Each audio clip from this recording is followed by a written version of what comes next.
वैज्ञानिकों ने आर्कटिक बर्फ के 150 फीट नीचे दफन इतिहास का एक चौंकाने वाला टुकड़ा खोजा है। स्काईमास्टर DC-4 विमान 60 साल से अधिक समय से खोया हुआ था। यह विमान लंबे समय से अफवाहों और अपुष्ट रिपोर्टों का विषय रहा है। यह विमान आश्चर्यजनक रूप से बरकरार पाया गया है। वैज्ञानिकों को विमान के अंदर जो कुछ मिला, उससे विशेषज्ञ हैरान रह गए। प्रारंभिक रिपोर्टों से पता चलता है कि विमान में मौजूद सामग्री एक शीर्ष गुप्त सैन्य अभियान से जुड़ी हुई है, लेकिन जैसे जैसे विवरण सामने आ रहे हैं, वे द्वितीय विश्व युद्ध के अंत में एक अत्यधिक गोपनीय मिशन ऑपरेशन हाई जंप से जुड़े एक चौंकाने वाले रहस्योद्घाटन की ओर इशारा करते हैं। इस विमान के अंदर क्या खोजा गया था, हमारे साथ जुड़े क्योंकि हम रहस्य को उजागर करते हैं। ऑपरेशन हाई जंप 1946 में संयुक्त राज्य अमेरिका ने इतिहास में सबसे बड़े और सबसे महत्वाकांक्षी अंटार्कटिक अभियानों में से एक का शुभारंभ किया। Operation high jump admiral Richard E Byrd एक ध्रुवीय अन्वेषण किंवदंती LED। यह नौसेना मिशन था, सैन्य और वैज्ञानिक शक्ति का एक अभूतपूर्व प्रदर्शन। इसका पैमाना चौंका देने वाला था। 4700 से अधिक कार्मिक, 13 जहाज और 30 से अधिक विमान अंटार्कटिका के कठोर और अज्ञात विस्तार में तैनात किए गए थे। आधिकारिक तौर पर मिशन का उद्देश्य चरम स्थितियों में उपकरणों का परीक्षण करना, वैज्ञानिक अनुसंधान करना और विकसित करना था। ठंडे मौसम में संचालन के लिए तकनीकें, लेकिन ऑपरेशन का वास्तविक उद्देश्य सार्वजनिक रूप से बताए गए उद्देश्य से कहीं अधिक था। अभियान लिटिल अमेरिका नामक विशाल अस्थायी बेस से शुरू किया गया था। इसके कई उद्देश्य थे। एडमिरल बर्ड की टीम को विशाल क्षेत्रों को चिन्हित करने के लिए व्यापक हवाई मानचित्रण का काम सौंपा गया था। अंटार्कटिका के लावारिस क्षेत्र के बारे में यह कार्य भविष्य के अन्वेषणों और बर्फीले महाद्वीप पर दावों को आकार देने में अमूल्य साबित होगा। मिशन के दौरान कैमरों और वैज्ञानिक उपकरणों से लैस विमानों ने पहले अनदेखी पर्वत श्रृंखलाओं, हिमनद विस्तार और यहां तक कि बर्फ से मुक्त क्षेत्रों की तस्वीरें खींची। इन खोजों ने महत्वपूर्ण जानकारी प्रदान की, महाद्वीप की भूगोल की अंतर्दृष्टि प्राप्त की और भविष्य के अन्वेषण और अंतर्राष्ट्रीय वैज्ञानिक सहयोग की नींव रखी। हालांकि इसके वैज्ञानिक उद्देश्यों के साथ साथ ऑपरेशन हाई जंप में महत्वपूर्ण भूराजनीतिक उद्देश्य भी थे। द्वितीय विश्व युद्ध के बाद संयुक्त राज्य अमेरिका ध्रुवीय क्षेत्रों में अपने प्रभुत्व का दावा करने के लिए दृढ़ था। उसी समय अन्य वैश्विक शक्तियां रणनीतिक पैर जमाने के लिए संघर्ष कर रही थीं। उस समय अंटार्कटिका को एक संभावित सैन्य और संसाधन संपन्न क्षेत्र माना जाता था। सोवियत विस्तार के सीमांत भय ने मिशन की तात्कालिकता को बढ़ा दिया। हालांकि अमेरिकी सरकार ने क्षेत्रीय संप्रभुता के किसी भी दावे को बार बार अस्वीकार कर दिया, लेकिन सेना के पास कोई विकल्प नहीं था। अंटार्कटिका में उपस्थिति ने इस क्षेत्र पर प्रभाव सुरक्षित करने के लिए एक गहन रणनीति का संकेत दिया। इस ऑपरेशन ने नौसेना विमानन की सीमाओं का परीक्षण किया। प्रारंभिक हवाई मानचित्रण मिशनों ने इस तरह के चरम वातावरण में संचालन की क्षमता और खतरों दोनों को उजागर किया। पायलटों ने तेज हवाओं, बर्फीले तूफानों और तापमान के बीच से अपना मार्ग प्रशस्त किया, जिसने मनुष्यों और मशीनों को उनके टूटने के बिंदु पर पहुंचा दिया। हजारों वर्ग मील के मानचित्रण में मिशन की शुरुआती सफलताएं कई विमानों के दुखद नुकसान से प्रभावित हुईं, जिनमें एक स्काईमास्टर DC-4 भी शामिल था, जो अपनी एक उड़ान के दौरान रहस्यमय परिस्थितियों में गायब हो गया। यह नुकसान और इसके आसपास के सवाल ऑपरेशन हाई जंप्स का एक केंद्रीय हिस्सा बन गया, जो विरासत को बनाए रखता है। मिशन योजना से बहुत पहले अचानक समाप्त हो गया। आधिकारिक रिपोर्टों ने इसके लिए प्रतिकूल मौसम की स्थिति और तार्किक चुनौतियों को जिम्मेदार ठहराया, लेकिन कुछ को संदेह था कि कहानी में और भी कुछ था। बर्ड और उनके लोगों ने अंटार्कटिका में क्या सामना किया, जिसने उन्हें ऐसा करने के लिए मजबूर किया। अचानक वापसी, ऑपरेशन हाई जंप के निष्कर्षों से संबंधित गोपनीयता और बर्ड की संभावित खतरों के बारे में रहस्यमय टिप्पणियों ने दशकों तक षड्यंत्र के सिद्धांतों को जीवित रखा है। दिसंबर 1946 में स्काईमास्टर DC-4 की दुखद दुर्घटना। स्काईमास्टर DC-4 का दुखद अंत हुआ। विमान ने सबसे महत्वपूर्ण में से एक में योगदान दिया, ध्रुवीय इतिहास में सबसे खतरनाक अभियानों में से एक। लेकिन अंटार्कटिका का कठोर मौसम एक कठिन दुश्मन साबित हुआ और मिशन जल्द ही घातक हो गया। दुर्भाग्यपूर्ण उड़ान लिटिल अमेरिका से उड़ान भरी। ऑपरेशन हाई जंप के मुख्य बेस पर अनुभवी एविएटर्स और सहायक कर्मियों का एक दल था। उनका लक्ष्य सर्वेक्षण करना था। नवीनतम हवाई मानचित्रण उपकरणों का उपयोग करते हुए जब विमान उजाड़ बर्फ के मैदानों पर चढ़ रहा था, तो चालक दल को और भी खराब परिस्थितियों का सामना करना पड़ा। अचानक बर्फानी तूफान ने विमान को अपनी चपेट में ले लिया। तेज हवाओं और सफेद दृश्यता ने उनके नेविगेशन को नष्ट कर दिया। हालांकि उनके कौशल और अत्याधुनिक तकनीक ने उन्हें उड़ान भरने से रोक दिया। कला उपकरण चालक दल नियंत्रण बनाए रखने के लिए संघर्ष कर रहा था। विमान रास्ते से भटक गया और यह बेस पर वापस जाने के लिए एक सुरक्षित मार्ग खोजने में असमर्थ था और अंटार्कटिका के एक दूरदराज के क्षेत्र में एक रिजल लाइन से टकरा गया। दुर्घटना भयावह थी। प्रभाव आकाश से होकर गुजरा। मास्टर का धड़ और जहाज पर चालक दल के बर्फीले इलाके में बिखरे हुए मलबे में से केवल कुछ ही प्रारंभिक दुर्घटना में बच गए थे। बचे हुए लोग पस्त और भ्रमित थे और पृथ्वी पर सबसे कठिन वातावरण में फंसे हुए थे। उनके पास सीमित आपूर्ति थी और कई दिनों तक तत्काल बचाव की बहुत कम उम्मीद थी। जीवित बचे लोग लगातार ठंड के बीच जीवन से जूझते रहे। बचाव प्रयासों में खराब मौसम और खतरनाक इलाकों के कारण बाधा आई, लेकिन वे अंततः लगभग 2 कष्टदायक सप्ताहों के बाद जीवित बचे लोगों तक पहुंचने में सफल रहे। चालक दल के सदस्यों को वापस बेस पर लाया गया, लेकिन उनके 3 साथी दुर्घटना में मारे गए थे। उस समय उनके शवों को प्राप्त करने में असमर्थ होने के कारण रिकवरी टीम ने उपलब्ध संसाधनों का उपयोग करके अस्थायी दफन किया। मृतकों को पैराशूट में लपेटा गया और विमान के मलबे के नीचे आराम करने के लिए रखा गया। दफन विंग, जहां वे दशकों तक बर्फ के नीचे जमे रहे। यह गंभीर और जल्दबाजी भरा मामला उस समय की बिगड़ती परिस्थितियों में पूरा हुआ, जब चालक दल और बचाव दल को विश्वास था कि वे अगले वर्ष शवों को बरामद करने और दुर्घटना स्थल की उचित जांच करने के लिए वापस आएंगे। हालांकि क्रूर अंटार्कटिक जलवायु ने जल्दी ही मलबे को निगल लिया और इसे बर्फ और हिम की परतों के नीचे दबा दिया। दशकों बाद हुई खोज के बाद भूभेदक रडार ने रहस्यों का खुलासा किया। 21वीं सदी की शुरुआत में प्रौद्योगिकी में प्रगति ने आर्कटिक में लंबे समय से खोई हुई ऐतिहासिक कलाकृतियों को उजागर करने में नई उम्मीद जगाई। भूभेदक रडार से लैस वैज्ञानिकों ने एक अनुमानित बर्फ के नीचे दबे विमान का पता लगाने का साहसिक प्रयास शुरू किया। 150 फीट की घनी जमी बर्फ में सफलता तब मिली जब ध्रुवीय शोधकर्ताओं और इतिहासकारों के सहयोग से काम कर रहे एक दल ने थर्स्टन द्वीप के पास अंटार्कटिका के एक सुदूर भाग पर अपनी खोज केंद्रित की। दशकों पुराने मानचित्रों, उड़ान रिकॉर्डों और नासा सर्वेक्षणों के आंकड़ों से मार्गदर्शन पाकर उन्होंने नीचे गहराई में एक विसंगति का पता लगाया। बर्फ पर जीपीआर प्रणाली को एक ड्रोन पर लगाया गया था और उसने उच्च आवृत्ति वाली रेडियो तरंगें उत्सर्जित की जो बर्फीली परतों को भेदती थीं और ठोस वस्तुओं से संकेतों को परावर्तित करती थीं। परिणाम स्पष्ट थे। संरचना लापता आकाश के आयामों के अनुरूप थी। विमान का पता लगाना केवल पहला कदम था। साइट तक पहुंचने और खुदाई करने की तार्किक चुनौतियां बहुत बड़ी थीं। अंटार्कटिका का वातावरण पृथ्वी पर सबसे कठोर वातावरण में से एक है, जहां तापमान 0 से 50 डिग्री फ़ारेनहाइट नीचे तक गिर जाता है। इसके अलावा अप्रत्याशित तूफान और तेज हवाएं हैं जो कई दिनों तक परिचालन को रोकने में सक्षम हैं। कर्मियों और उपकरणों की हर आवाजाही की आवश्यकता होती है। सावधानीपूर्वक योजना बनाई गई। ऐसी कठोर परिस्थितियों में छोटी सी गलती भी घातक सिद्ध हो सकती थी। दफनाए गए विमान तक पहुंचने के लिए टीम ने गर्म पानी की ड्रिलिंग तकनीक का उपयोग किया। यह विधि वर्षों के हिमनद अन्वेषण के माध्यम से परिष्कृत की गई थी। पोर्टेबल डीजल पावर जनरेटर का उपयोग किया गया, उन्होंने कहा। गर्म पानी से 3 फीट चौड़ा बोरहोल बनाया गया, जिसे विमान के बर्फीले मकबरे तक ड्रिल किया जा सकता था। जब शाफ्ट लक्ष्य की गहराई तक पहुंच गया, वैज्ञानिकों और इंजीनियरों ने मलबे के चारों ओर एक कार्यस्थान बनाने के लिए नियंत्रित भाप का उपयोग किया। इस प्रक्रिया में प्रत्येक को सप्ताह लगे। इस कदम के लिए सावधानीपूर्वक निगरानी की आवश्यकता थी ताकि संरचना के ढहने या विमान को नुकसान पहुंचने से बचाया जा सके। विमान के नाजुक अवशेषों को जब टीम ने टुकड़ों में निकालना शुरू किया तो सवाल और भी बढ़ गए कि विमान के अंदर की स्थिति क्या थी और दशकों तक बर्फ में ढके रहने के बाद भी क्या इसमें सबूत छिपे हो सकते हैं। सबसे महत्वपूर्ण बात यह है कि अंदर की सामग्री उस अंतिम भाग्यशाली उड़ान के दौरान क्या हुआ था, इसके बारे में सुराग बताएगी, क्योंकि खुदाई जारी थी। जो उन्होंने अंदर पाया वह न केवल टीम को चौंका देगा बल्कि दीर्घकालिक चुनौती भी देगा।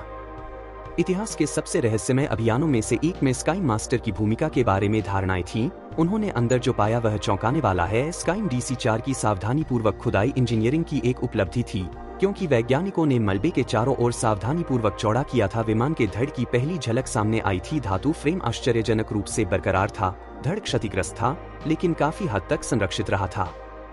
उत्खननकर्ताओं ने संरचना की स्थिरता सुनिश्चित करते हुए बर्फ की परतों को सावधानीपूर्वक हटाने के लिए गर्म उपकरणों का उपयोग किया। कई दिनों तक विमान का इंटीरियर सबसे पहले दिखाई दिया। रिकवरी टीम ने अपेक्षित वस्तुओं को बाहर निकाला। ऑक्सीजन टैंक, नेविगेशन उपकरण और चालक दल के निजी सामान के अवशेष।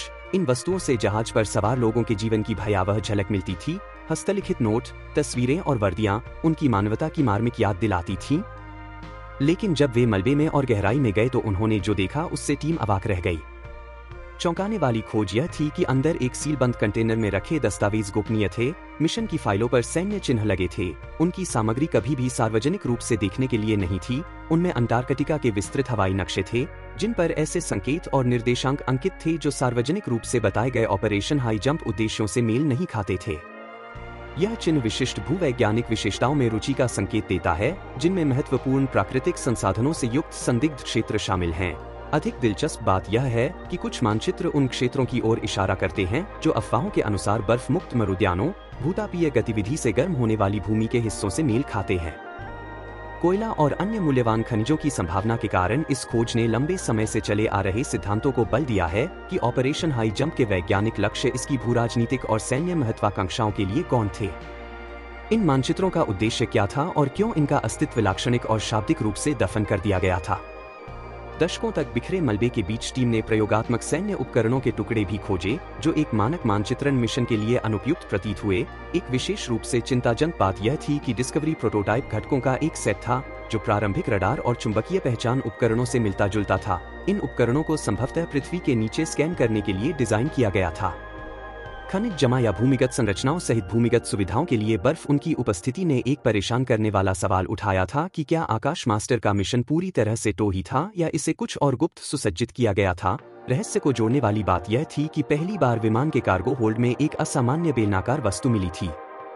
नजर में यह एक साधारण भंडारण कंटेनर लग रहा था, लेकिन करीब से निरीक्षण करने पर इसके डिजाइन और सामग्री ने उस समय के लिए कुछ अधिक उन्नत होने का सुझाव दिया। जबकि टीम तुरंत इसके उद्देश्य की पहचान नहीं कर सकी, सिद्धांतों में वर्गीकृत संचार उपकरण से लेकर पोर्टेबल बिजली उत्पादन के शुरुआती प्रयास तक शामिल थे। खोज ने संदेह को और गहरा कर दिया कि ऑपरेशन हाई जंप ने आधिकारिक तौर पर बताए गए उद्देश्यों से कहीं अधिक उद्देश्यों को पूरा किया था। सबसे हैरान करने वाली खोज तब हुई जब टीम ने विमान भंडारण क्षेत्र में बक्से खोदे। उनके लेबल फीके पड़ गए थे, लेकिन टीम को उनके अंदर ऐसी सामग्री मिली जो संदर्भ के अनुकूल नहीं लग रही थी। मध्य शताब्दी के अंटार्कटिक अभियान की सामग्री में भूवैज्ञानिक नमूने थे जो बर्फ की गहराई से एकत्र किए गए प्रतीत होते थे, जिससे पता चलता है कि या तो आकाश ने दुर्घटना से पहले अपना काम पूरा कर लिया था या वह पिछले अज्ञात अभियान से नमूने ले गया था। इससे भी अधिक चौंकाने वाली बात यह थी कि वहां ऐसी कलाकृतियां थीं जिनका तत्काल कोई स्पष्टीकरण नहीं था। असामान्य नक्काशी वाले धातु के टुकड़े, संरक्षित जैविक नमूनों वाली शीशियां और अज्ञात क्रिस्टलीय पदार्थों का एक छोटा संग्रह। इन निष्कर्षों ने अटकलों को हवा दी कि मिशन में उन्नत वैज्ञानिक प्रयोग या यहाँ तक कि पारंपरिक विज्ञान से परे के क्षेत्रों में खोजपूर्ण अनुसंधान शामिल हो सकता है। क्या ये सामग्रियां नाजी ठिकानों की अफवाहों से जुड़ी थीं और उन्नत प्रौद्योगिकी ओल्स ने अंटार्कटिका को जोड़ा, या वे शीत युद्ध में रणनीतिक लाभ हासिल करने के प्रयास का हिस्सा थे? इन खोजों ने ऑपरेशन हाई जंप के वास्तविक उद्देश्य के बारे में दशकों पुराने सिद्धांतों को फिर से सुलगा दिया। जबकि अमेरिकी सरकार लंबे समय से कहती रही थी कि मिशन मुख्य रूप से वैज्ञानिक था, संशयवादियों ने तर्क दिया कि इसका पैमाने और गोपनीयता ने गुप्त उद्देश्यों का संकेत दिया। कुछ ने ऑपरेशन के समय की ओर इशारा किया। यह द्वितीय विश्व युद्ध के तुरंत बाद हुआ। इसका उद्देश्य अंटार्कटिका में नाजी गतिविधि की जांच करना हो सकता है। अन्य लोगों ने अनुमान लगाया कि अमेरिका महाद्वीप के अप्रयुक्त संसाधनों पर प्रभुत्व स्थापित करना चाहता था। अधिक विवादास्पद सिद्धांतों ने मिशन को शुरुआती यूएफओ दृश्यों और उन्नत प्रणोदन प्रौद्योगिकी के साथ कथित प्रयोगों से जोड़ा, जबकि आकाश में ऐसी घटनाओं का कोई प्रत्यक्ष सबूत नहीं मिला था। अस्पष्टीकृत कलाकृतियों और वर्गीकृत दस्तावेजों की उपस्थिति ने अटकलों को हवा दी कि विमान का मिशन इससे जुड़ा हो सकता है। ये व्यापक रहस्य जैसे ही उत्खनन समाप्त हुआ, बरामद वस्तुओं को सावधानीपूर्वक पैक किया गया और आगे के विश्लेषण के लिए ले जाया गया। निष्कर्ष अपेक्षित और असाधारण का मिश्रण थे। प्रत्येक टुकड़ा जवाब देने की तुलना में अधिक प्रश्न उठाता था। क्यों कुछ मानचित्रों को सटीक लेकिन अस्पष्टीकृत संकेतन के साथ चिन्हित किया गया था? क्या था प्रायोगिक उपकरण का उद्देश्य? और सबसे महत्वपूर्ण बात यह है कि स्काई मास्टर और उसके चालक दल ने एक ऐसे मिशन में क्या भूमिका निभाई जो अभी भी गोपनीयता में लिपटा हुआ है। विमान ने अतीत की एक आकर्षक झलक पेश की है, लेकिन इसकी पूरी कहानी अस्पष्टता में फंसी हुई है। वैज्ञानिक क्या कहते हैं, अंदर जो कुछ खुला है वह वास्तव में चौंकाने वाला है। फिर भी यह ऑपरेशन हाई जंप के रहस्यों को उजागर करने की शुरुआत मात्र हो सकती है। चौंकाने वाले खुलासे में ऐतिहासिक निहितार्थ छिपे हुए हैं। इन खोजों के महत्व को पूरी तरह से समझने के लिए उन्हें प्रथम विश्व युद्ध के बाद के नजरिए से देखना महत्वपूर्ण है।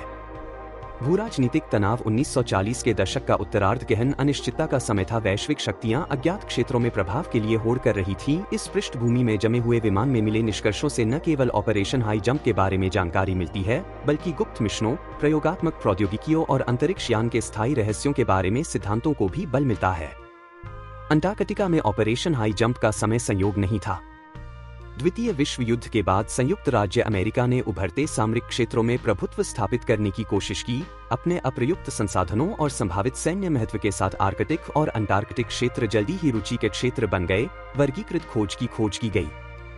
स्काईमास्टर डीसी के भीतर मौजूद दस्तावेजों से इन क्षेत्रों में दावों को सुरक्षित करने के प्रयास की ओर इशारा मिलता है। विशेष रूप से अंटार्कटिका अपने विशाल अज्ञात विस्तार के साथ एक भूराजनीतिक वाइल्ड कार्ड का प्रतिनिधित्व करता है। इस महाद्वीप को महत्वपूर्ण प्राकृतिक संसाधनों के संभावित स्रोत के रूप में देखा जाता है। विशेष रूप से इस बात पर ध्यान दिया जाता है कि इन क्षेत्रों में खोज की संभावना क्या है।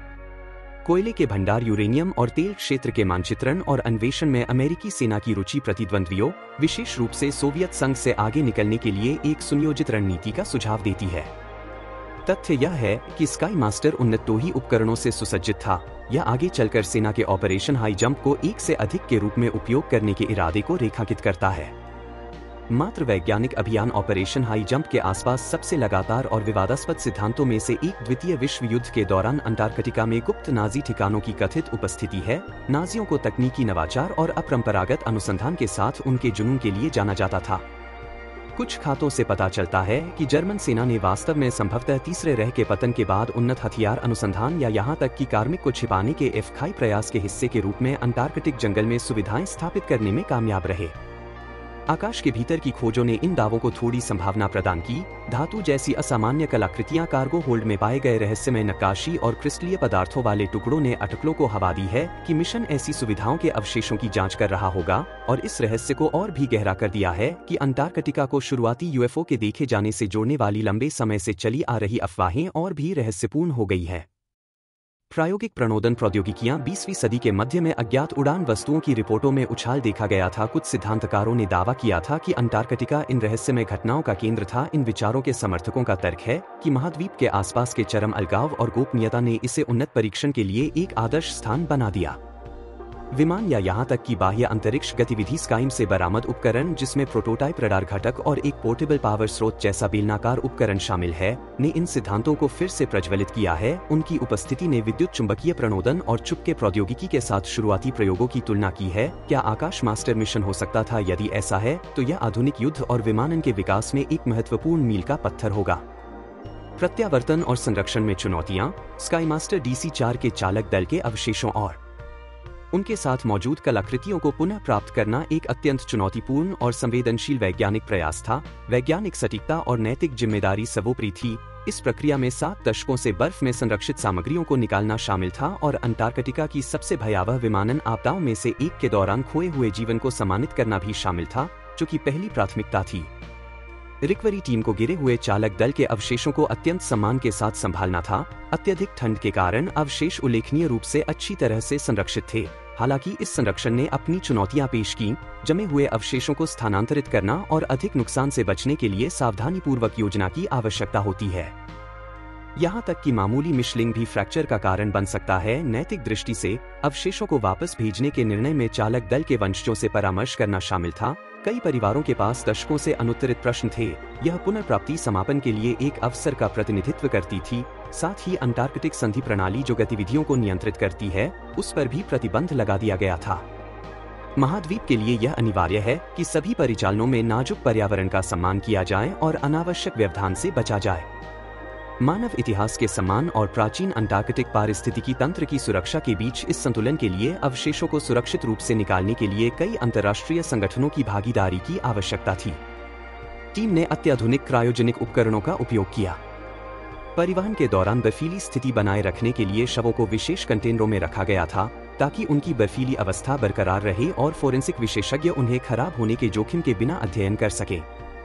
इन विश्लेषणों से चालक दल के सदस्यों की पहचान करने में मदद मिलेगी और उनके अंतिम क्षणों और उनके द्वारा झेली गई स्थितियों के बारे में महत्वपूर्ण जानकारी मिलेगी। दुर्घटना के दौरान अवशेषों के साथ साथ कलाकृतियां भी बरामद की गईं। स्काइम से एक अनूठी चुनौती पेश हुई। नक्शे, दस्तावेज और सैन्य उपकरण जैसी वस्तुएं ऐतिहासिक दृष्टि से महत्वपूर्ण थीं, लेकिन दशकों तक बर्फीले वातावरण में रहने के कारण नाजुक भी थीं। संरक्षण विशेषज्ञों ने कलाकृतियों को स्थिर करने के लिए साइट पर काम किया और अवशिष्ट नमी को हटाने के लिए फ्रीज ड्राइंग जैसी तकनीकों का उपयोग किया। आगे और अधिक क्षरण को रोकें। कार्गो होल्ड में पाए गए धातु के टुकड़ों और क्रिस्टलीय पदार्थों जैसी कुछ अधिक रहस्यमय वस्तुओं को आगे के विश्लेषण के लिए नियंत्रित प्रयोगशाला वातावरण की आवश्यकता थी। प्रयोगात्मक प्रौद्योगिकियों से उनके संभावित संबंध ने उनकी संरचनात्मक अखंडता से समझौता किए बिना उन्हें संरक्षित करने की तात्कालिकता को बढ़ा दिया। इस कलाकृति को सावधानीपूर्वक सूचीबद्ध किया गया था और जलवायु नियंत्रित कंटेनरों में संग्रहित किया गया था ताकि पारगमन के दौरान उनका अस्तित्व सुनिश्चित हो सके। चालक दल के अवशेषों को वापस लाने के प्रयास उनके परिवारों के लिए उतने ही बंदोबस्त के बारे में थे जितना कि उनके बलिदान का सम्मान करने के बारे में थे। दुर्घटना में मारे गए सैनिक किसका हिस्सा थे? अन्वेषण और राष्ट्रीय सुरक्षा के नाम पर अत्यधिक चुनौतियों का सामना करने वाली एक पीढ़ी को उनकी सेवा योजनाओं के सम्मान में संयुक्त राज्य अमेरिका और पुनर्प्राप्ति स्थल के पास स्मारक समारोह आयोजित करने के लिए बनाया गया था।